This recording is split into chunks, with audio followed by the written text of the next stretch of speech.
Close your eyes and imagine. What if the things in life that cause us the greatest pain, the things that bring us grief, are challenges? Challenges designed to help us grow, to ultimately become what we were always meant to be. We feel like we've been buried, but what if, like a seed, we've been planted? And having been planted, we grow to become a mighty tree. Now, open your eyes. Open your eyes to this way of viewing life. Come with me as we explore your true, infinite, eternal nature. This is Grief to Growth, and I am your host, Brian Smith. Hey everybody, this is Brian Smith. I'm back with another episode of Grief to Growth, and I've got with me today Steve Weber and his partner Kathie Plant. And Steve and Kathie are the co-authors of the book, The Place Between Here and Now. And here and there, I should say, here and there. And I'm going to read a short bio or short introduction, then we're just going to have a conversation about their experiences. Stephen Weber is a technology project manager, and Katherine Plant is a childcare worker and reiki practitioner. And they live in Northport, Long Island, New York, with their precious pups, Marius, a Rottweiler, and Bandit, an Australian Shepherd. They both have 22-year-old daughters that attend university in Connecticut. Steve and Kathie host successful workshops in The Place Between Here and There, which is their book, as I said earlier, accompanied by music and meditation. In their spare time, they enjoy hiking the many beautiful parks in Long Island, doing yoga, running, and cooking. They also enjoy sharing their spiritual enthusiasm by helping kirtans, full moon ceremonies, sound healings, and guided meditations with friends. Steve and Kathie love to hear from the readers and are thrilled to answer all correspondence. So after this, I'll give you information how you can contact them. So with that, I want to welcome you to Grief to Growth, Steve and Kathie. Thank you so much. We really appreciate you sharing your time and your audience with us. Thank you. Yeah, well, it's great to have you here. I know just a little bit about your story, so I want to give you a chance to start wherever you like and tell me about how the book came about. Very well. Is that I've been a Harley rider all my life. From very young age, I was riding motorcycles, and been a part of my life. And I was driving out east on Eastern Long Island. We live in Long Island, and the Eastern is more of a rural community. So I would occasionally drive out there, have some barbecue, and drive back Sunday afternoon. And the traffic was backed up for miles. People were driving on the shoulder to make a right-hand turn in the road ahead. Mm-hmm. And very foolishly, I did the same thing. And when I got to the intersection, a truck coming in the opposite direction made a left-hand turn and T-boned me on my motorcycle. And the lights went out. I mean, I was out. The next things I knew is that I was flying through the air in a helicopter to a trauma center. I recognized it from the air right away. It was Stony Brook Hospital, one of the premier trauma centers in the United States. I just happened, dumb luck, that I live nearby. Mm-hmm. And the helicopter could land nearby because there was a school. It was a rural area, and wow, I was gravely injured. My spine was broken. I had grave internal injuries. They were immediately life-threatening. I had to operate several times. My hip was shattered.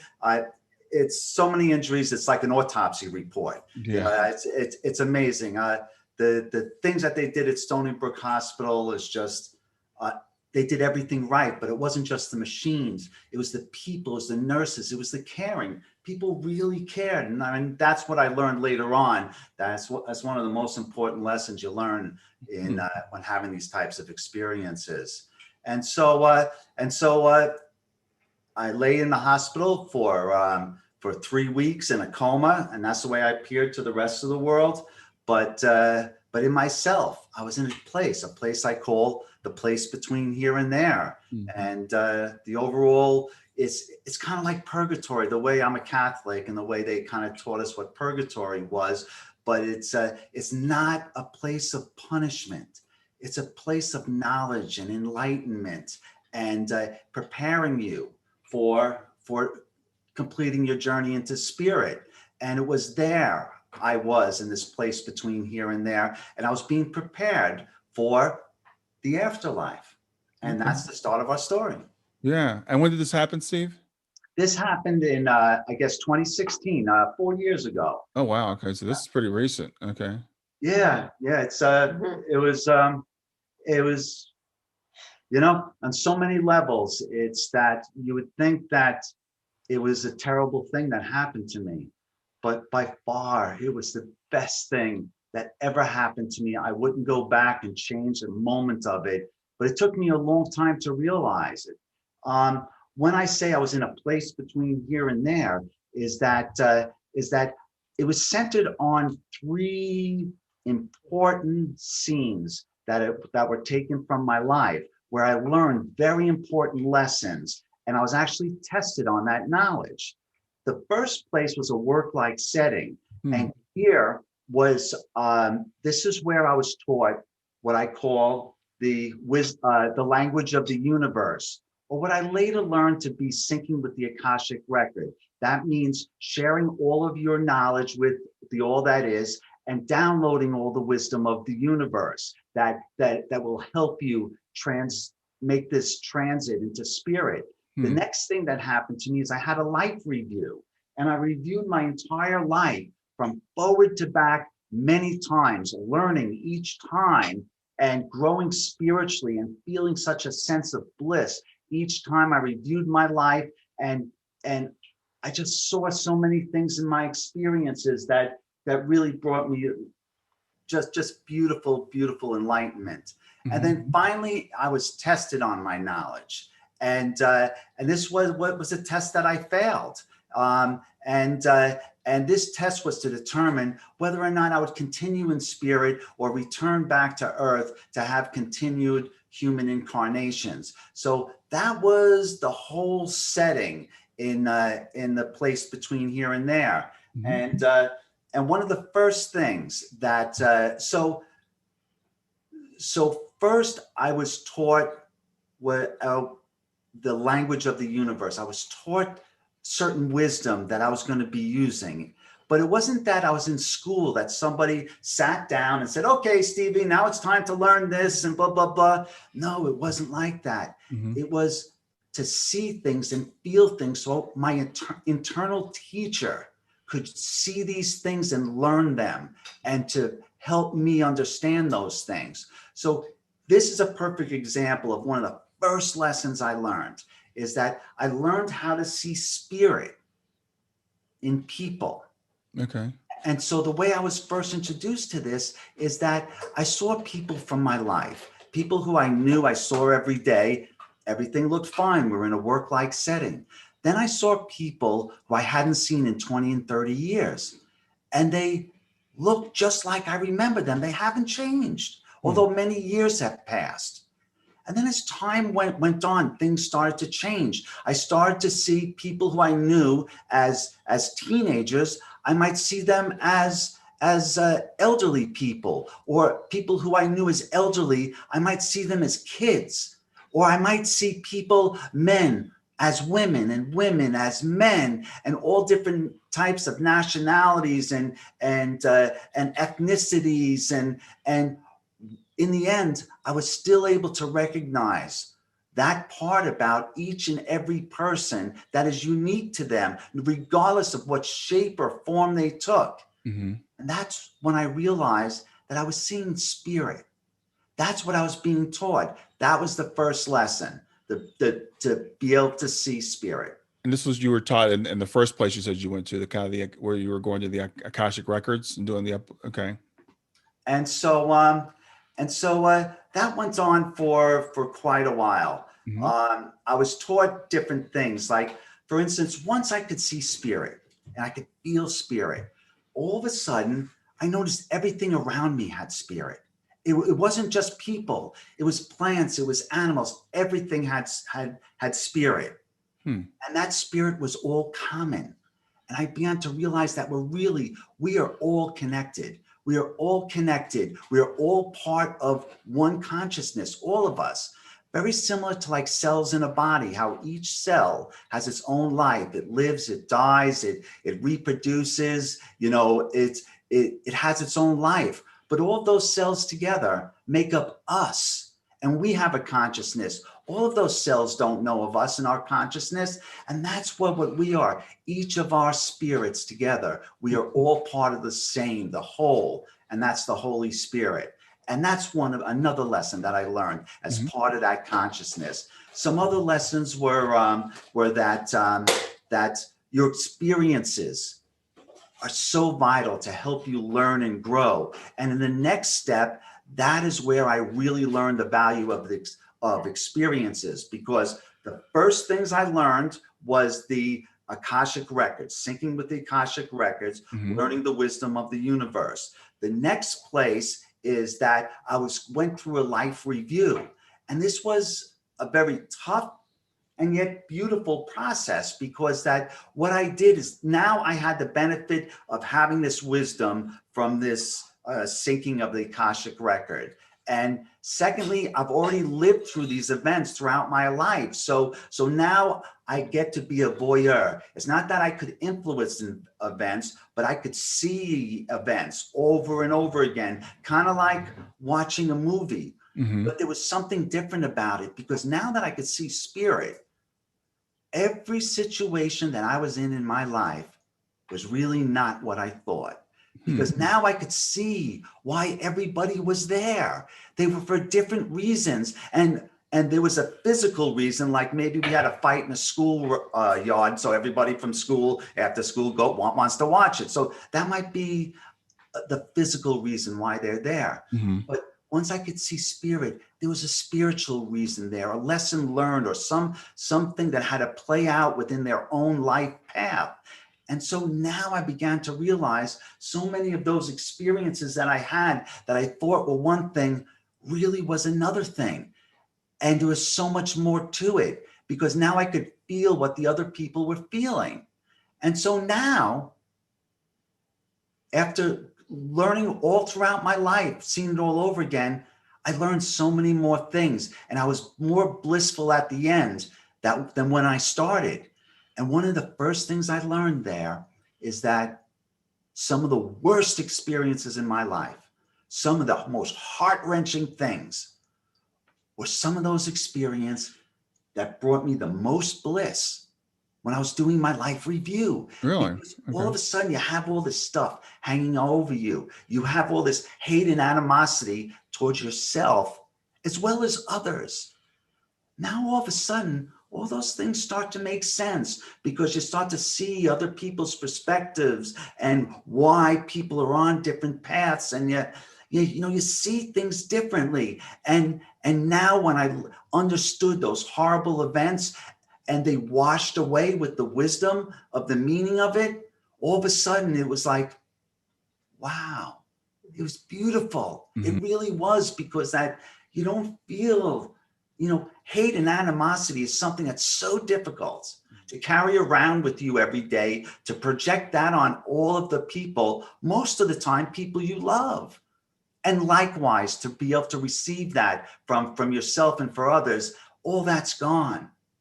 And that brings bliss. And so that life review went on over and over and over and over again. Each time I learned from it. I learned it was beautiful. I knew it was going to be a tough day every time it started it, but by the end, wow, I wasn't in a rush, Mhm. but you get addicted to the bliss, because it really is. It's just, wow. It's a great, great, great, great feeling. And that went on for so many times, because the need, as long as I kept on learning, was in that situation. Very similar to the first place. The first place where I was learning the Akashic record, being synced with the Akashic record and learning the wisdom of the universe.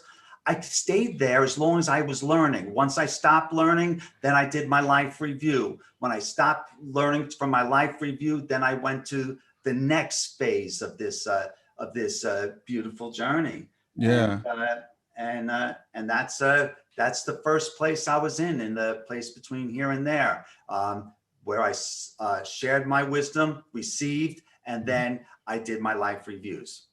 So when you transferred from here to there, was there a feeling of leaving your body? Did you go through any, or did you find yourself there? And what did you think was going on? Did you know you were dead?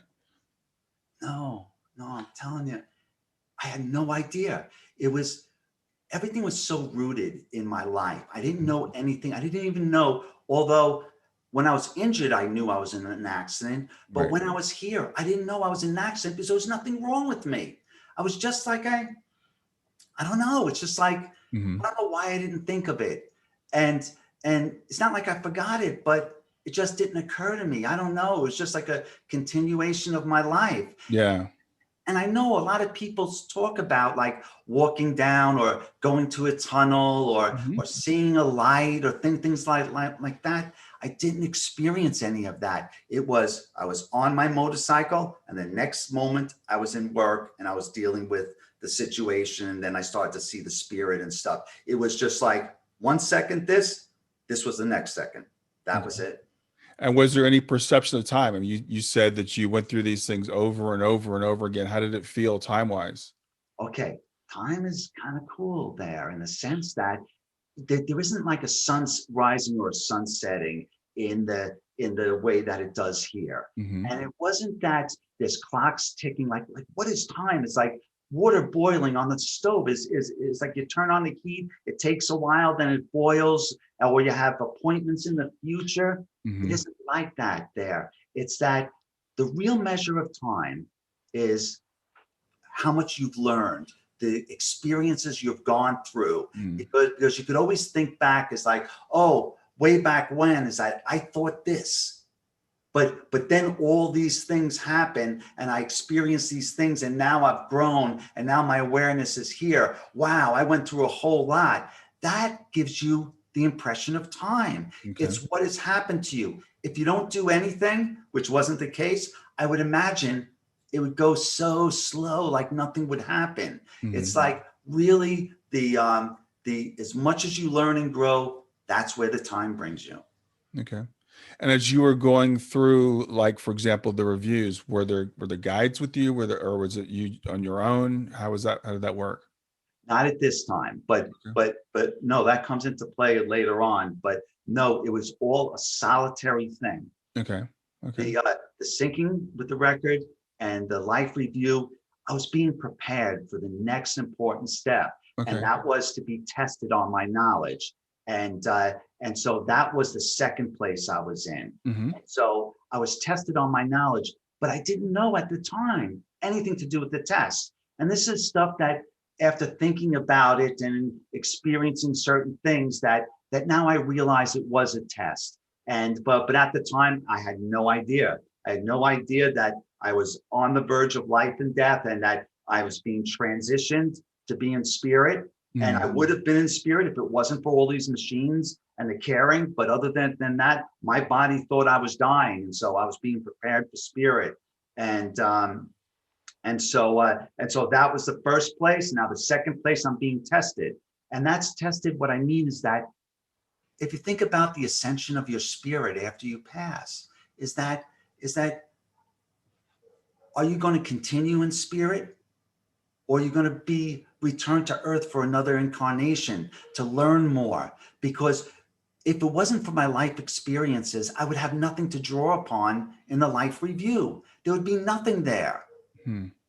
So the experiences are everything. So that's why we come to earth to have these experiences. I often say down to earth, that's just a figure of speech. Hmm. And often I'll talk about days when I speak about that place, is that I really don't mean days, but it was just like the way people talk. Sure. So Hmm. I want to make that.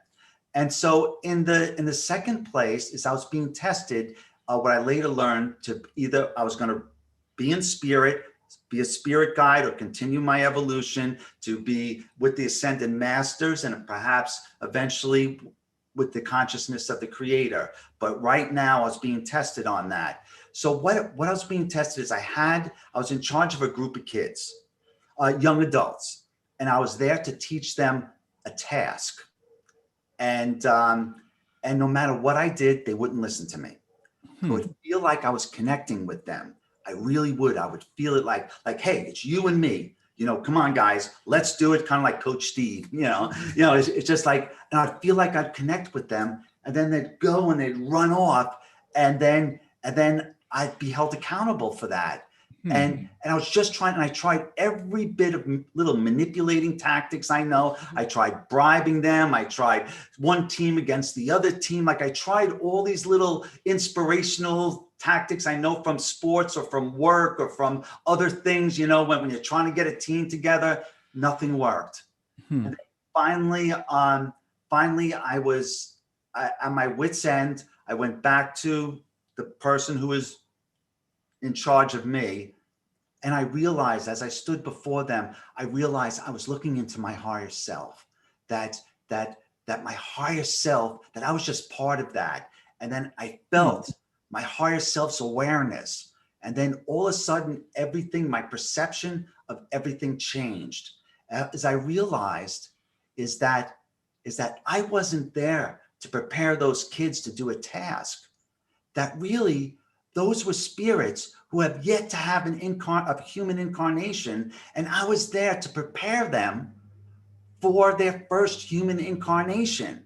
That's what I failed at, because that I didn't see them as spirits. I was taught how to see spirit, and the first chance I get, I only see them as dopey kids who wouldn't listen. And then I tried to manipulate them instead of seeing their spirit and understanding and making that connection.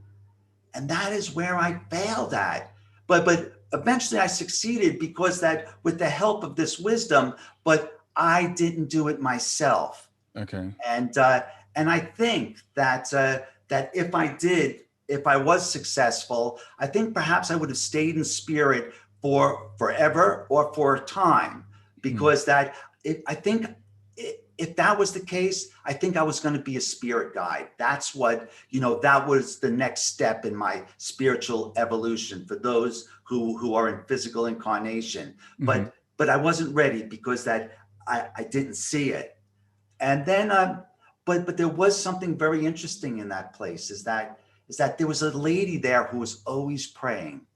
And I didn't understand it because I wasn't a spiritual person. I kind of looked like prayer. It kind of like I did it because, we pray before we eat, I did. It wasn't like, I don't know, but I was feeling from this lady's prayers is that I couldn't hear her prayers, but I felt such a love and such an energy that it drove me, and some of the challenges that I was there, I couldn't hear her words, but her energy through her prayers that's what helped driving me. And that's something I learned a little bit later on what the significance of that is.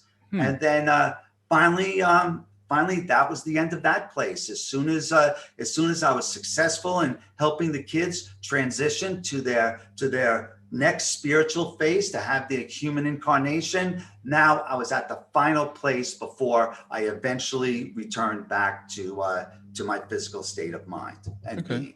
Yeah. Okay. So, when you were going through this test, were you aware that it was a test, or? No, I wasn't.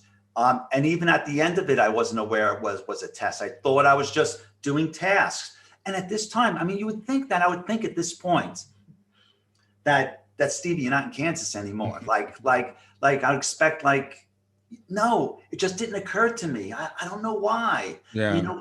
It wasn't until the very end that it occurred to me that something's going on here. And it wasn't until the very end, and that's where we are right now. In this experience. So you were sent back at some point. So tell me about how that happened. I'm sorry, I'm not sure I understand your question. Well, you were sent back from that place. You said yes. So you're back here. So how did that? Tell me how that transition happened. So true. Okay. So then I live in a town on Long Island, very, it's a very small community, but it's an old fashioned community. Like everyone knows each other. And at the end of every day, half the town goes to the water to watch the sunset. We call it the Bluff. And some people drink coffee. Other people drink out of red Solo cups and stuff. And they watch the sunset. So when I was in that place, I had a similar scene that I did over and over again with two old friends of mine, Joe and John. They were old Kings Parkers. That's the town I live in, and they were in their 80s. And we would drink coffee and would watch the sunset at the end of every day when I was there. I used the term day, we talked about just very loosely. And this went over and over many times over again, and it wasn't. And then finally, I thought to myself, it's Joe and John are both dead. Like, how could they be here? And that was what was it. And so it kept on going over and over again, seeing them and watching the sunset. And I wanted to ask them why they were here.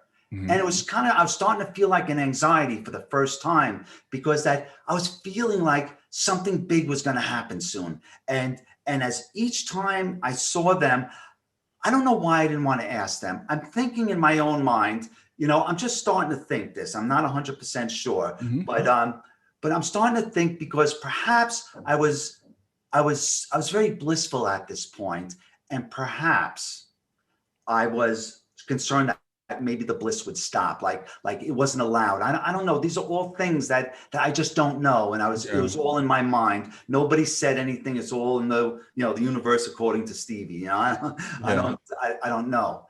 But so then finally I felt if I didn't ask him now, I would never get this opportunity ever again. And so I finally asked them what they were doing here, and they said they're here to make sure I'm all right. And that kind of echoed in my mind, because I didn't feel like anything was wrong with me. Because I felt fine. But this whole experience was very odd. And so it was all getting to me at the same time. And then as we watched the sunset, just got brighter and brighter and brighter. And then when I couldn't stand it, I closed my eyes. When I opened my eyes again, I was in my hospital room, and my mom was there, and she was telling me that I was in an awful accident, and that was me returning back to my physical state. But it wasn't until I started to recover. I couldn't walk. I was in a very, very, very bad state. That my spine was broken. I had all these pins and screws in my hip, and I've been out for three weeks. I was pretty beefy guy before. Now I look, like Kathie says, a plucked chicken. I wasn't too good. But then I started to, through my rehabilitation, I had such a drive to get better that I'd often feel this energy.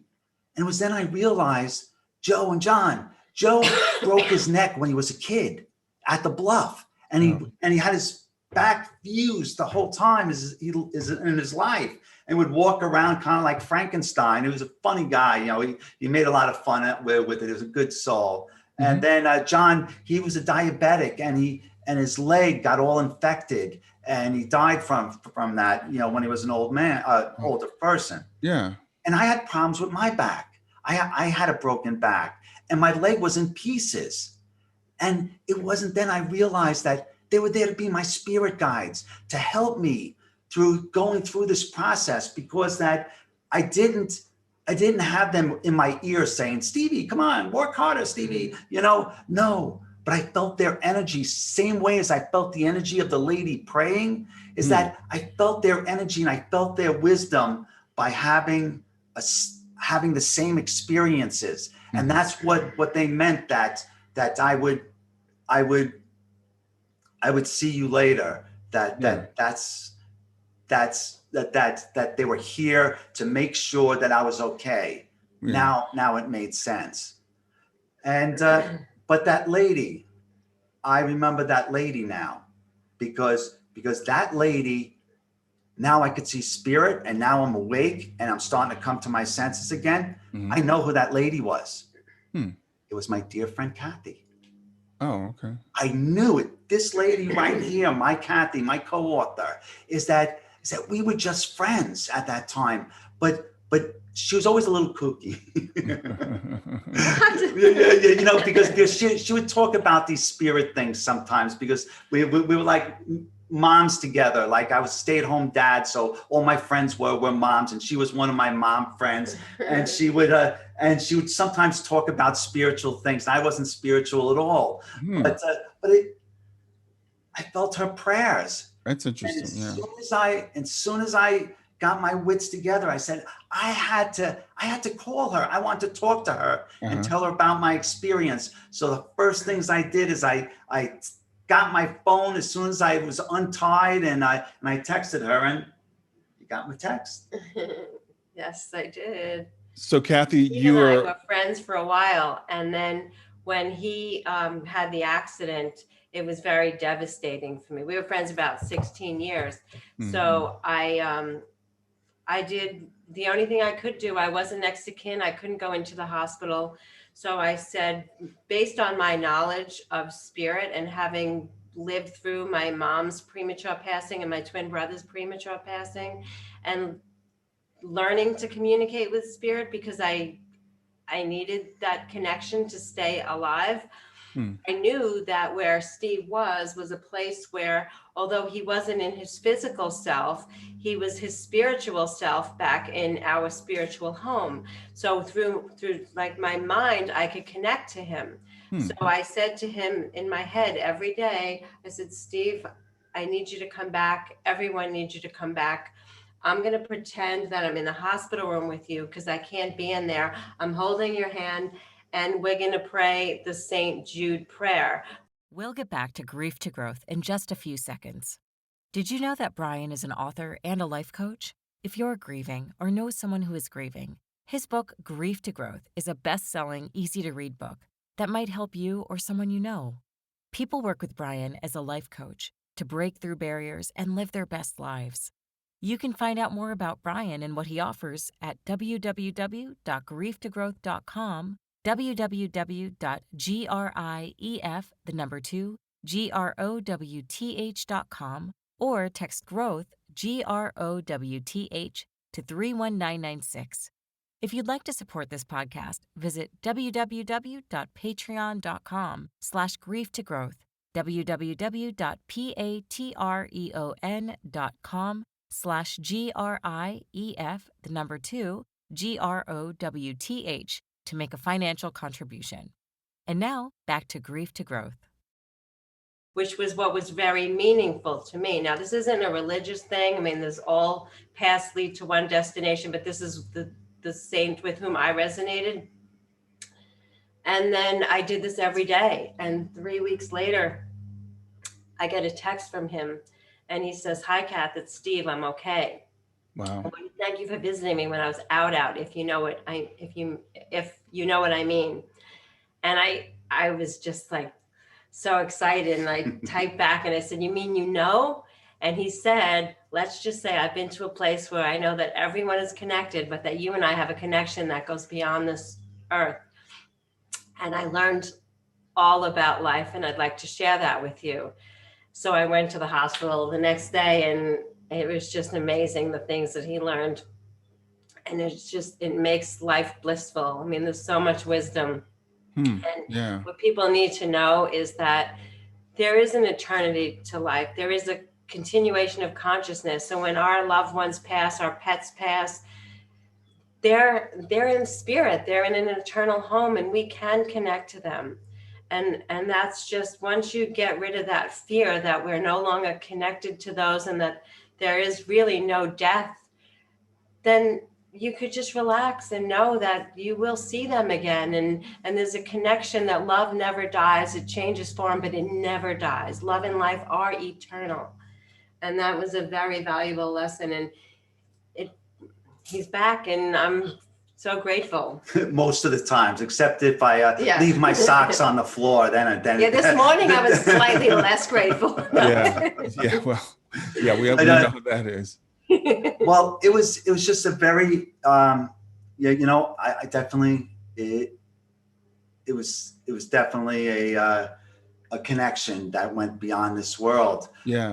But for a long time, as I put it aside, is that I was so wrapped up in trying to get better, is that I stopped talking about it. And Kathie didn't push me on it too much, because I was convinced that this experience was the drugs they gave me, like the sedatives, or perhaps I was dreaming. I didn't think it was real. And a couple of times that I shared some parts with Kathie would get real excited about it and tell me how it's real, and I would think she was kind of kooky about the whole thing. I just thought it was just a trippy kind of thing. I was there. How could it be trippy? I don't know. Well, I think that's really not uncommon for people to try to rationalize. And when you mentioned the drugs or a dream, I mean, a lot of people talk about near-death experiences, and even doctors will try to explain it away with lack of oxygen in the brain or the drugs or, stuff like that. But how was the experience? Did it feel,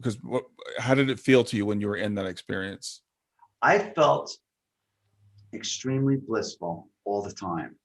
I didn't see like people speak of perhaps seeing divinity and other things. I didn't see any of that. It was all that, but it was a framework around everything. Is that there was an energy that I felt like a love, but it's deeper than that.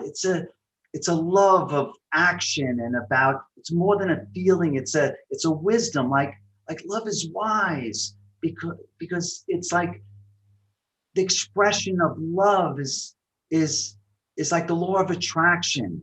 The more you love and the more you put positivity and things around you, the more your world changes, because that you're putting out a different vibe.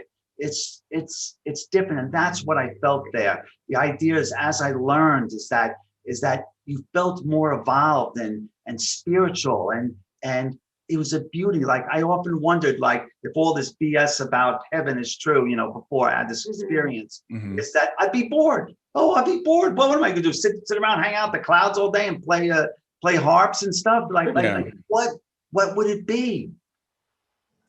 At least for me, this is what this experience was.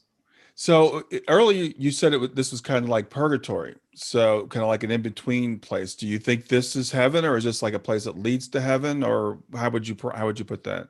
I would say all of the above. Okay. What I mean by that is that I think it's preparing you to be in spirit. The only reason why I was alive was because that they had these machines that were keeping me alive.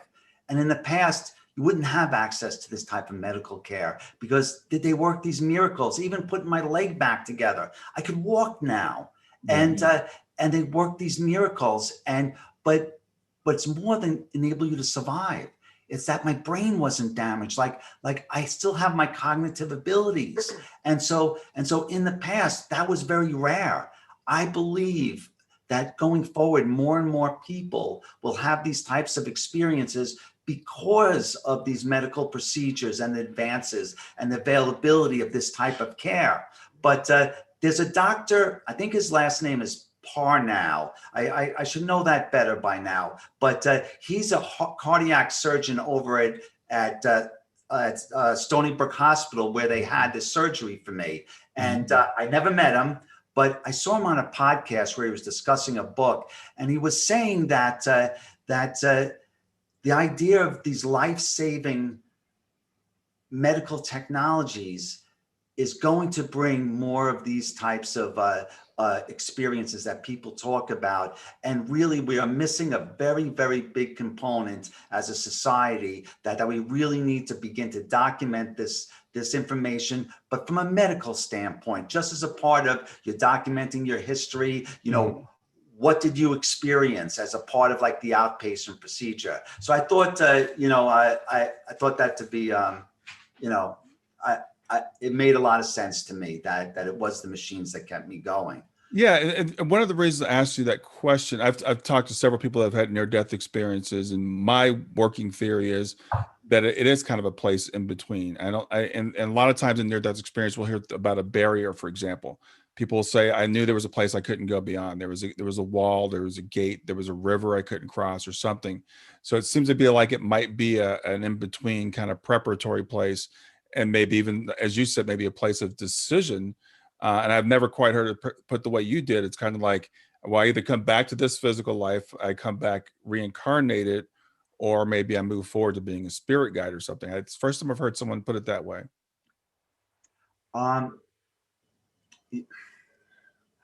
it took a long time to adjust to that. Mm-hmm. Because like I wasn't a spiritual person at all, and Kathie had a lot to do with it. And then well, is that I was well into my rehabilitation. You know, Kathie was there all the time, and she was like Sergeant Slaughter and Mother Teresa. You know, sometimes she'd beat on me, other times she would just be kind and supportive. And I had Joey and John as my spear. I felt their energy. Life was moving on. I was starting to feel really good about things. Mm-hmm.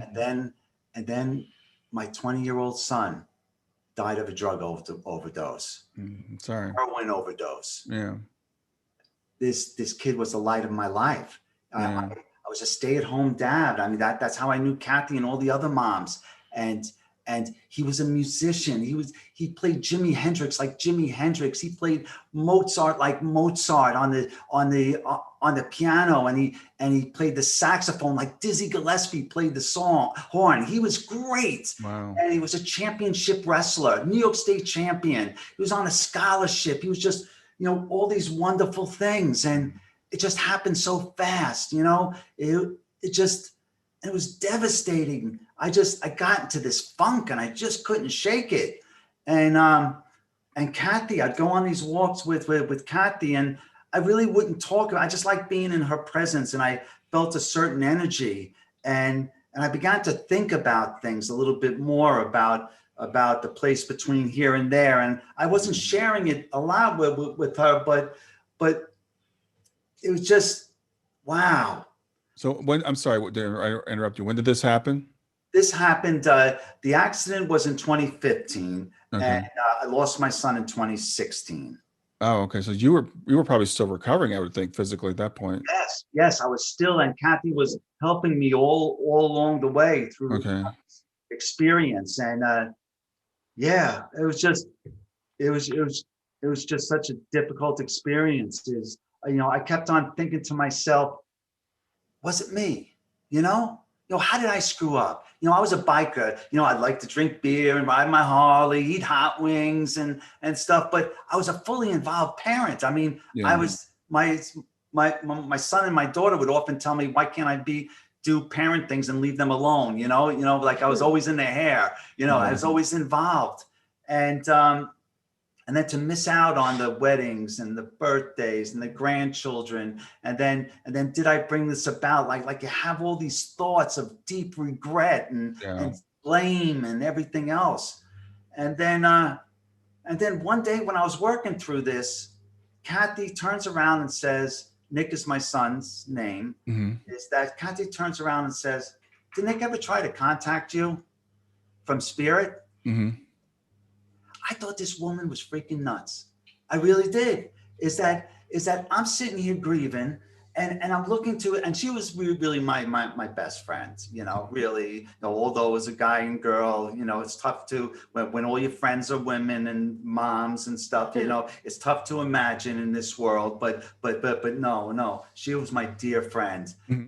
For her to say this, I almost felt pissed at her, because it didn't seem real. Like, oh, my son's going to talk to me now, and she backed off right away. And so, but I didn't say a lot. I just kind of went with the flow, because I didn't want to be that way. Yeah. And so, but the next thing I know is she's dragging me around to all these trails we go on. She's leaving little statues of Saint Teresa, and we're writing stones of prayers. We're putting them down, and then we're leaving the pen there. So the next day we would come back, to be more prayers there. Hmm. And it was almost like we'd go to this shrine this day, this shrine the next day, and each day there were more prayer stones there.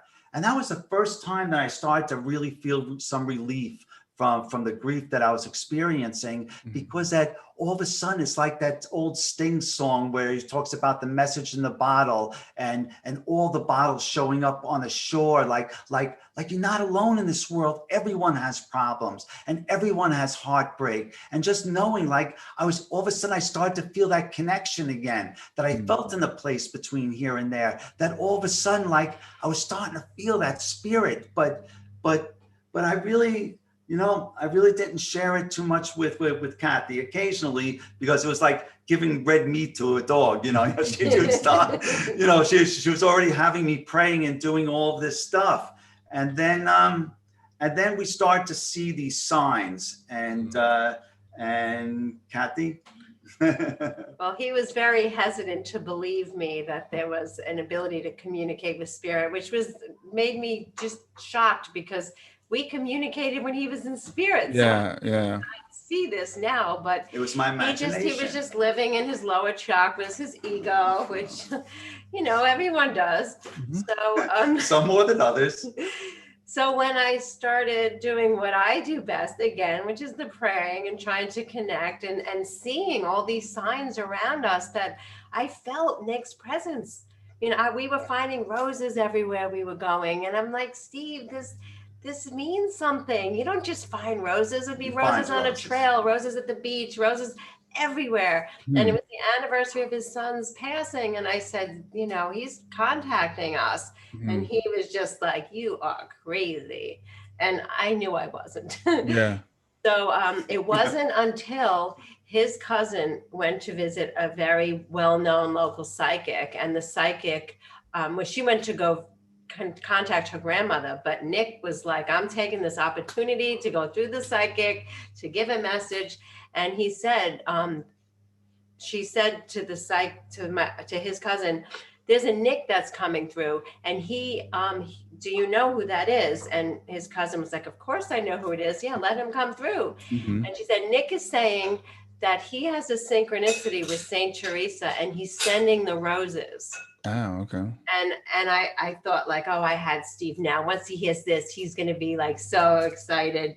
And he still didn't. He still chalked it up to, well, it's a coincidence. And I know. It sounds kind of, in hindsight, it sounds like I should have known, like I should have known in that place. But it was too hokey pokey for me. I'm still to terms with things. I'm a computer guy, so 2 + 2 = 4. Yeah. But what I've got to ask you. I just have to say one thing. When we later found out, and this was the aha moment, was that Nick and Saint Teresa shared a birthday. They both were born on January 2nd, and Nick passed on the day that Saint Teresa was canonized, which is May 17th. Wow, so okay. When I found that out, and I just excitedly brought that information to Steve, and I was like, Steve, he said he has a synchronicity with Saint Teresa. He said he's sending the roses to let you know that he's okay. And those are the synchronicities, the birthday and the passing date.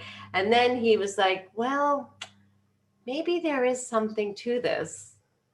So he finally was starting to see the connection. And once that aha moment happened, and he opened his awareness to all of that, Okay. then the signs started coming left and right. I mean, ever since then, he is just a sign machine. Like, we are connecting with this loved one, that one love, this saint, that angel, Saint Michael. There is just this magic that once you open that spiritual door and you allow that beauty, that connection. I mean, the veil gets thinner when you make that realization. And then you get signs not only from your loved ones, but you get signs on how to live your life, like what to do. You're struggling with whether you should go down this road or this road, and you'll see left written somewhere, and to go left. I mean, it's just such a beautiful thing when you open that spiritual door. And once he did that, then life just became better. He knew Nick was okay. He knew that there was a continuation of life, and that there was just magic. I mean, life has been magical ever since. Well, it was really the aha moment was an aha moment for opening the doors to think about it a little bit more. Is that, and it wasn't like just an epiphany. It was a process. Now, like Kathie says, it's once I start to think about it, and then I start to think that maybe Nick is in the place where I was, and he was feeling the things that I was feeling, that if that place is real and Nick is feeling those things, that he's all right. He's happy.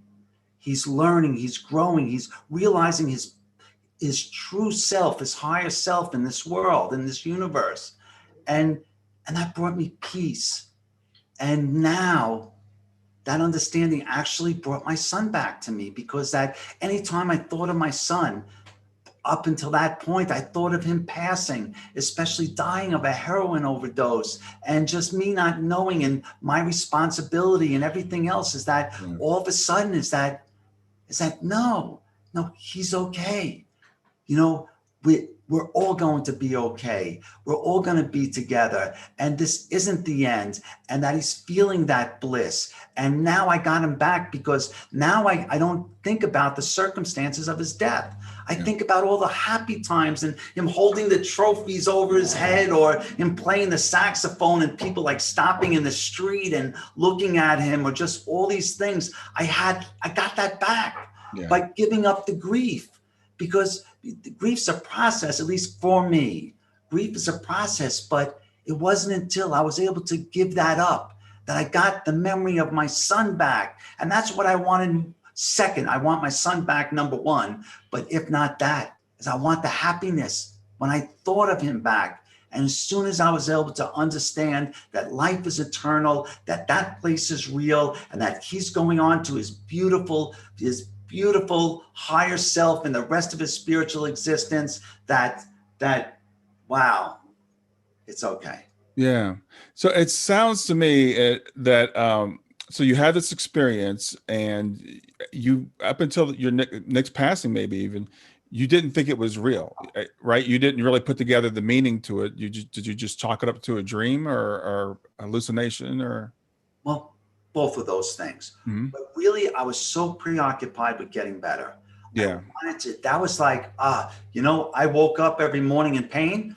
I was excited because it was a great opportunity for improvement. I would say that all the time to Kathie, and I started to go to yoga. And every time I couldn't do something, I would be like, wow, what a great opportunity for improvement. And that's kind of like the attitude I think I felt from my spirit guides, Joe and John.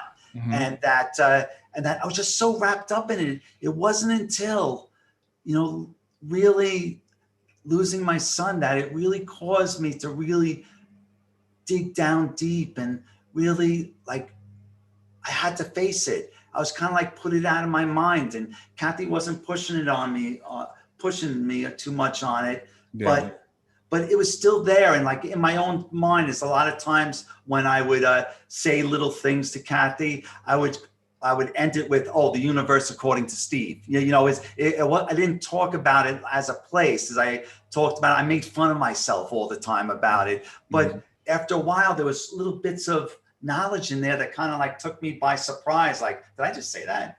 Like, it was weird. It was, like a lot of things were weird about it. But it's just that, when we finally decided to tell the story and to share it with people, that was a process too. But I expected people who are interested in near-death experiences to like be very interested in the book, and they are. They definitely are.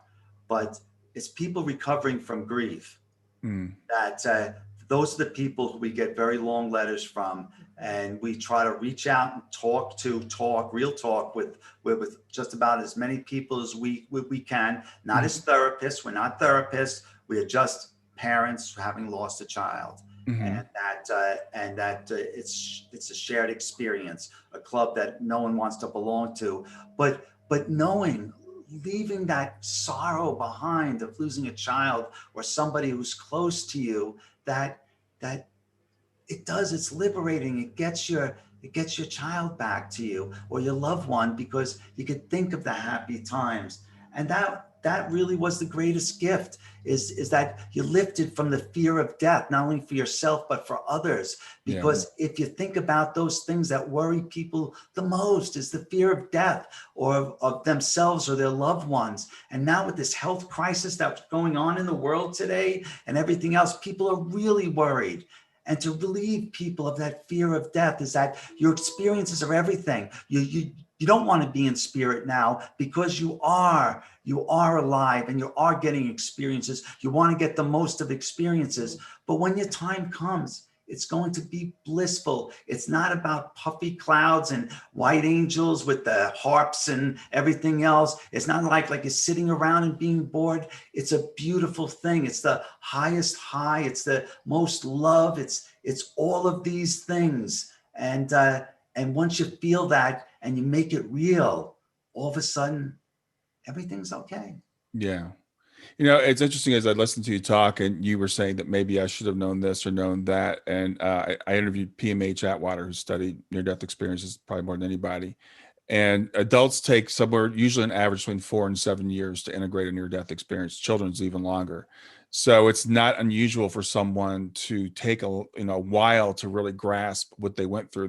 They've kind of got the raw data, but as far as putting it together and any sort of information to understand what it means. And for you, it sounds like it was kind of triggered by Nick's passing, which kind of accelerated your integration of it, right? So then now you've got to figure it out. So it's really interesting, I think, how that played out in your life. And also, I think the fact that I was a believer. A lot of people don't share their story because they feel fear that people will judge them and think they're crazy. Mm-hmm. And I was the one that was kind of extracting it out of him, Yeah. like, no, this is okay. This is real. I mean, I read these books. I'm like, after my mom and my brother passed away, I power read every book, Life After Life, Heaven is for Real, like On Death and Dying. Like I was just like a sponge for knowledge, because when you lose that person, you want to know that everything is okay. You want to connect. So once he and I started talking, it was just like, I saw like everything that he learned is what I read in books. This is real. Yeah. And I urged him, I said, you got to tell the story. You could help people. He could. And he didn't want to, because he's like, people studies this for so long. And I wasn't a spiritual person. I just was lucky enough to survive and come back. And I said, no, but you have to tell people, because not only did you learn this beautiful wisdom, I mean, in the book, you'll see that there are 13 like really profound lessons learned from the other side. Mm-hmm. After losing your son and still being able to feel bliss because you know where he is. I mean, that's like, that needs to be shared. People need to know this, because everyone grieves terribly. We all are going to lose somebody at some point, and it is a debilitating feeling. So if you could share that wisdom, it's going to help so many people. And it is. I mean, once the book came out and we do workshops and talk to people and YouTube videos and all that, people are really responding positively. And it's so heartwarming that we could give that gift to people. Yeah. Tell me about your workshops. I'm interested here. You said, I hear this, you host kirtans, full moon ceremonies, sound healings, guided meditations. So tell me about these things. All of those are just for our friends. We have people over our house all the time. Oh, okay.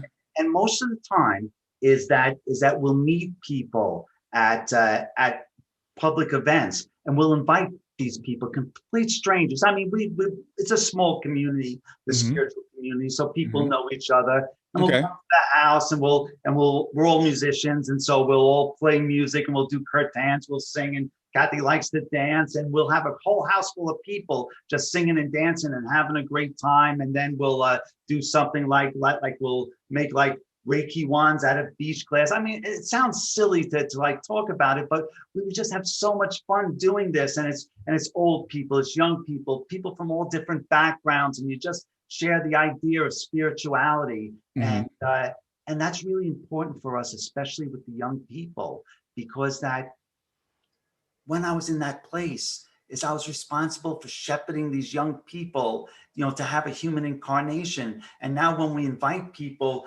about half of it is usually young people that I want them to know, like if I was to be able to share one experience that I learned from that place that's made the most difference in my life, is that ethics and spirituality are an asset in your life now.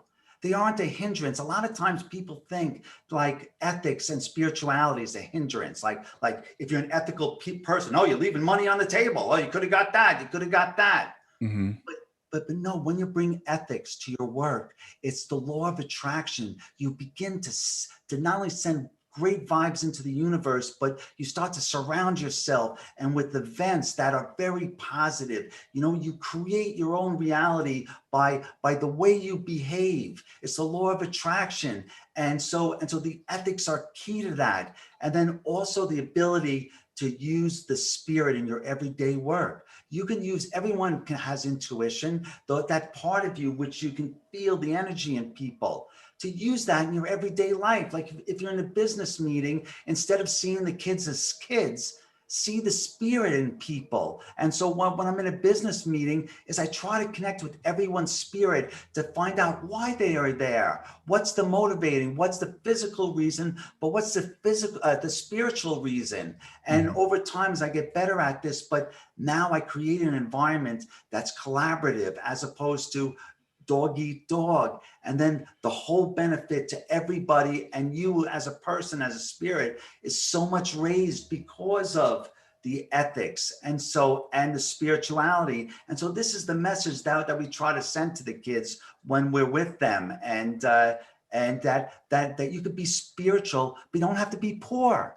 Or not have assets, or not have, you can be that. You just have to make those intelligent choices to really be able to make a difference in this world, to realize that the spirit is good, ethics is good. Those are assets in your life. And so that's a very long answer to a short question. But we do workshops. We do. You asked about the workshop. Right. Mm-hmm. And we've been doing them locally, where we talk about the book, we discuss it, we have a question and answer session, we do a sound healing, we do a little crystal reading and an angel card reading, just to make it fun. And it's been very well received. We've gone to yoga centers, we've gone to the historical societies, and we were branching out, and then the health crisis hit us. So we kind of took a seat back for a little while, but we have bookings in other states and stuff coming up. And we've done a couple of Zoom kind of things. So we're just trying to bring forth that message to everyone, because when, we're all individual consciousnesses on earth, but collectively we have a consciousness. So not only should we work on our own consciousness, but as we do that, we raise the collective. So we want to share this gift with everybody and just bring this earth to a higher awareness, so that we can transcend what's negative and fearful and anxiety produced in this world, and just bring everyone to a higher level of consciousness. Really, by being positive and sharing it with other people. You ever work for a boss who's a real, and like everybody on the team is really upset and backbiting, and there's like a negativity. That's the energy that someone puts out. He has authority as well, but that's the energy, as opposed to the environment where people are very happy and they're all working together and life is good. That's because they're putting out that energy. In the same way, in that environment, if you put out that energy into the world, it's going to come back to you, but it's going to spread. Other people are going to take that in their life, and then they're going to bring that energy to people in their life and world.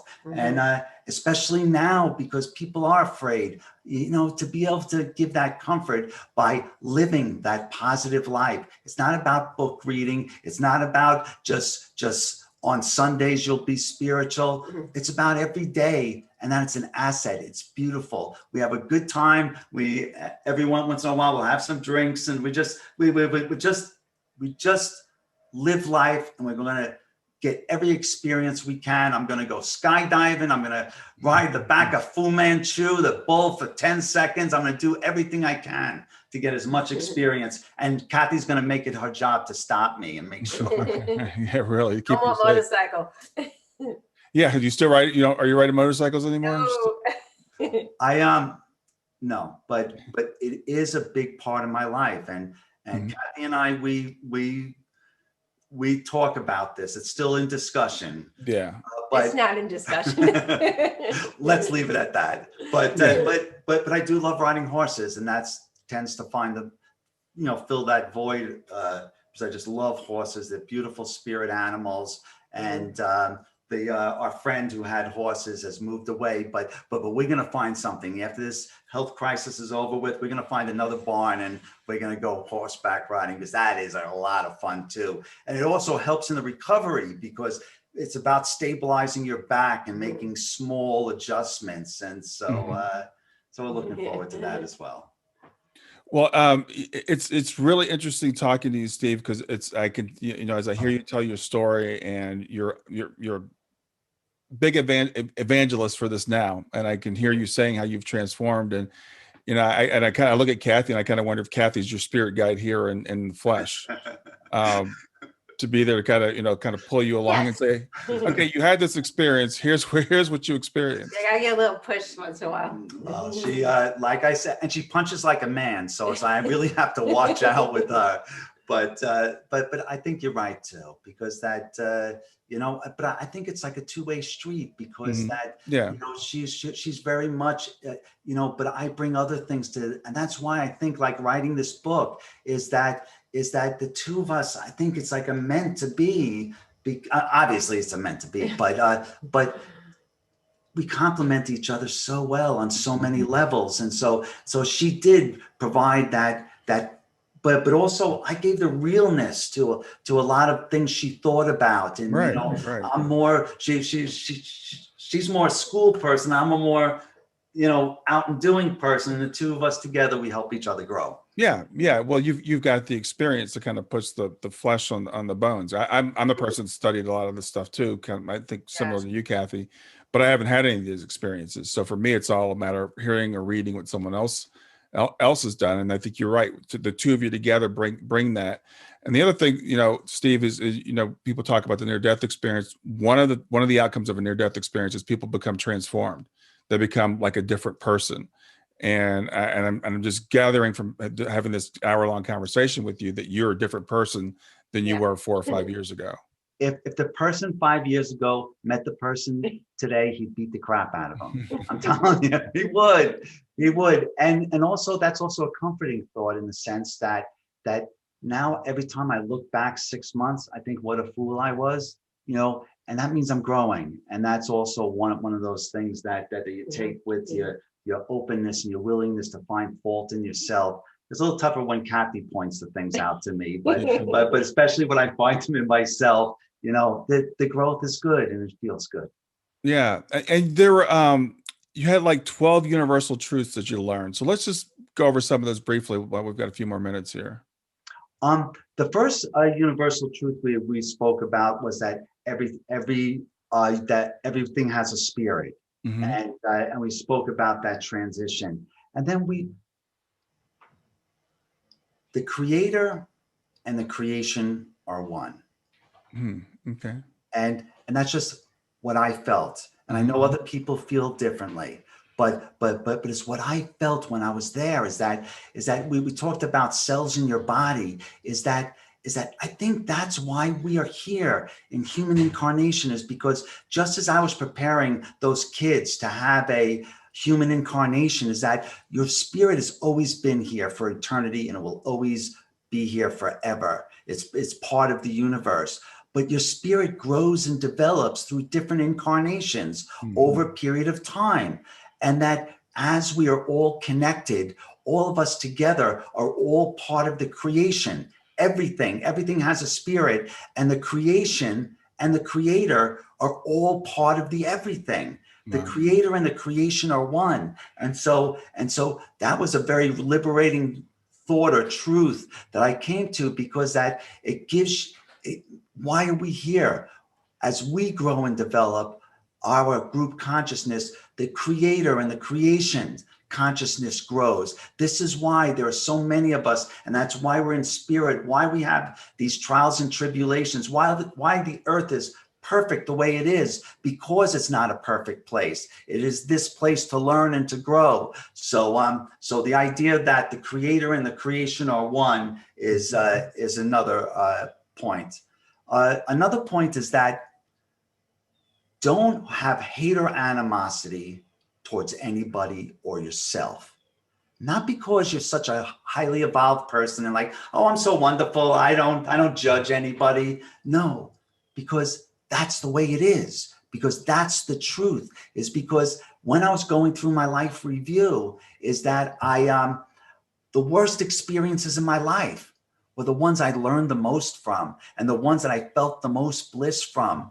And so everyone is on their life path. And so if people do bad to you, is that don't allow them to do it. Don't be a Pollyanna and say, oh, what's going to be, well, what's be. I mean, that might be your life path, so be it. Right. But don't let people do bad to you. When bad happens, let it go.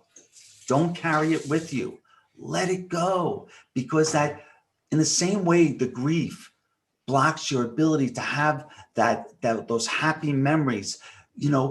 These other things cause blockages. When you hate someone or yourself, or you have anger towards yourself or somebody else, it stops you from finding the real meaning in your experiences. So experiences are everything. That's our reason for being here. So don't have hate or animosity towards anyone who brings you those bad experiences. Yeah, those are extremely important lessons. And we experience them, I guess, uniquely. You got some through the near-death experience, but they're kind of universal for people to have near-death experiences. They come back and they tell us these things, that we're all one, that everything is good, everything's going to be fine at this experience. And I think it's really important, especially as we're going through the trying times we're going through right now. We're recording this for anybody that might be listening in the future. This is the end of November 2020. We were just joking before. We're kind of writing this year off. This is like the worst year ever for everybody. Perfect opportunity for growth. But it's a perfect opportunity for growth. And it's a time where a lot of people are having to sit down and be quiet and get still by force, right? So it's a chance for us to really take a deep look within and to realize that this too can be used for good. Yes, absolutely. It would be a shame to go through all this and not to get value and wisdom out of it. Yeah, and exactly. And with the passing of your son, that's something that we share. And I work with an organization called Helping Parents Heal. And all of our we're all parents who have lost children.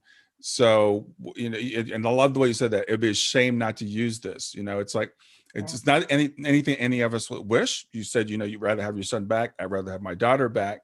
But since this has happened, we need to use this for good. It's an opportunity for growth. Well, if there's any opportunity for us to, if there's something that we could participate in some way to help your mission with the parents. Yeah, definitely. We'll talk. Please, yeah, I would love to have you guys be part of the group.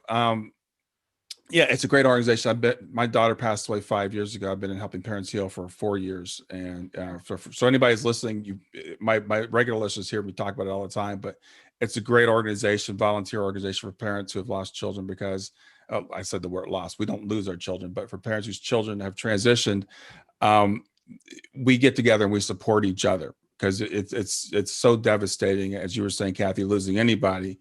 But especially when you have a child transition, it just seems that it's so out of order.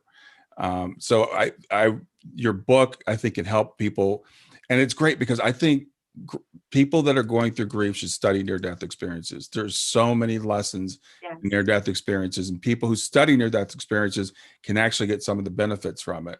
So I think your book is perfect, because you've got both aspects in it. You've got the passing of your son, and you've got the experience that you had before that, and how those two kind of tied together in your life.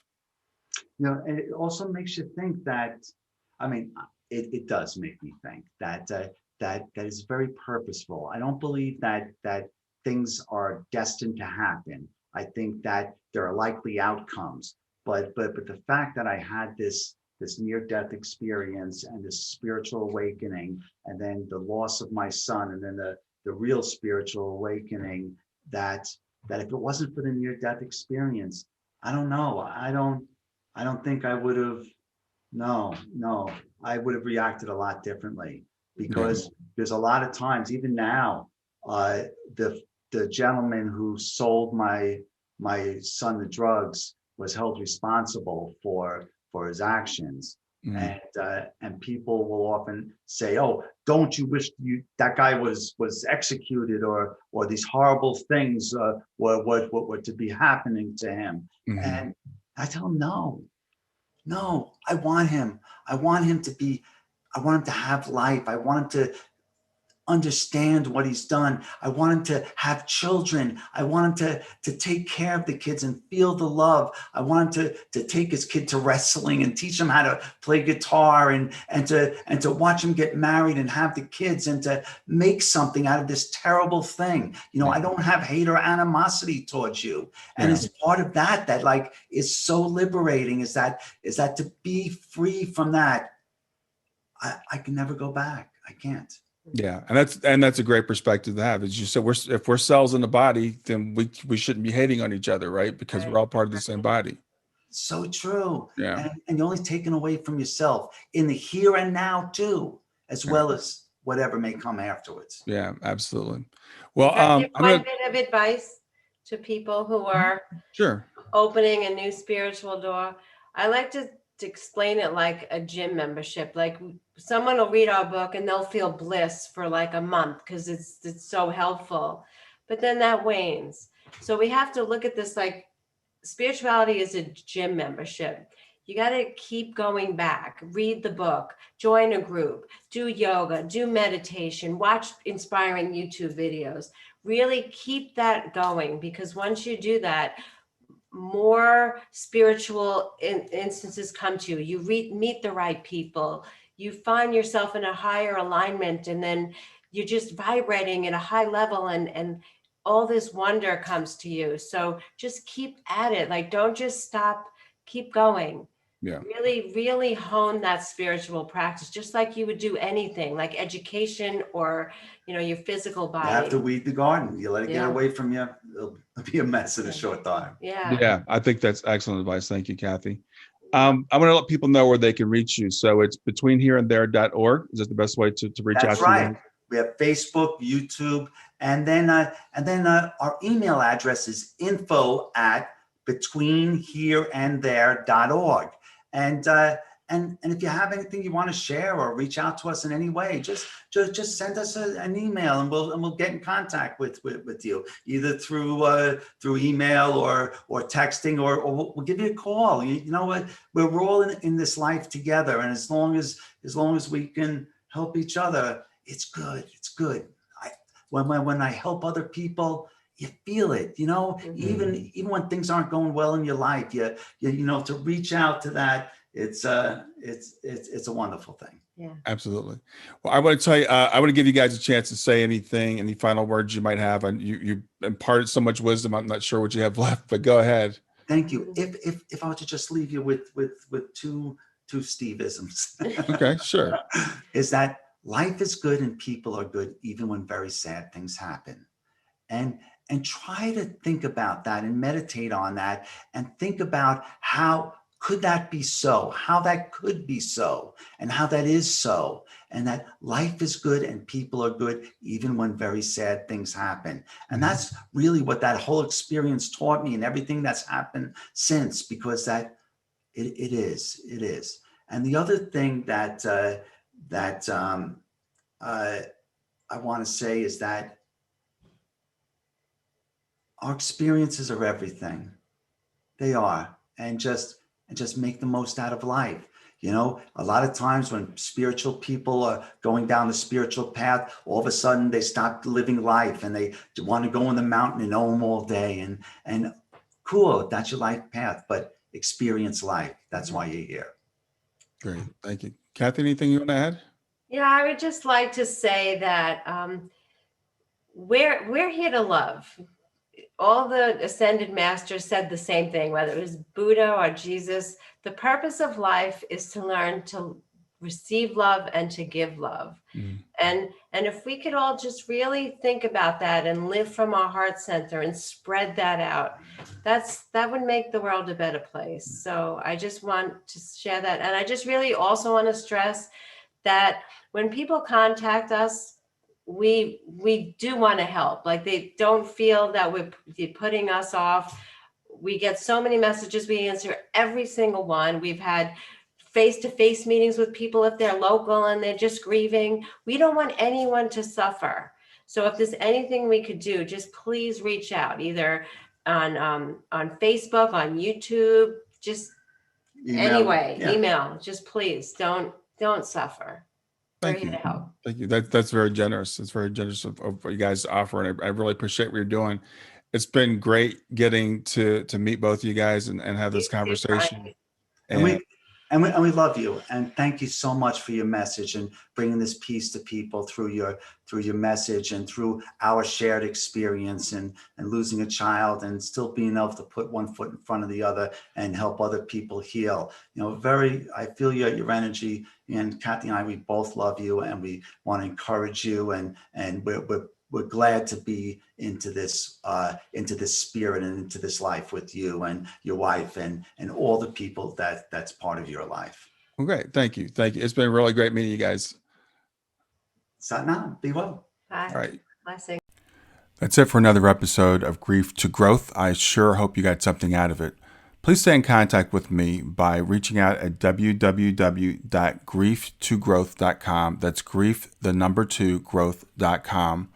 Or you can text the word growth to 31996. That's simply text growth, GROWTH, to 31996. Since you're watching this on YouTube, please make sure you're subscribed. So hit the subscribe button and then hit the little bell here, and it'll notify you when I have new content. Always, please share the information if you enjoy it. That helps me to get more views and to get the message out to more people. Thanks a lot and have a wonderful day.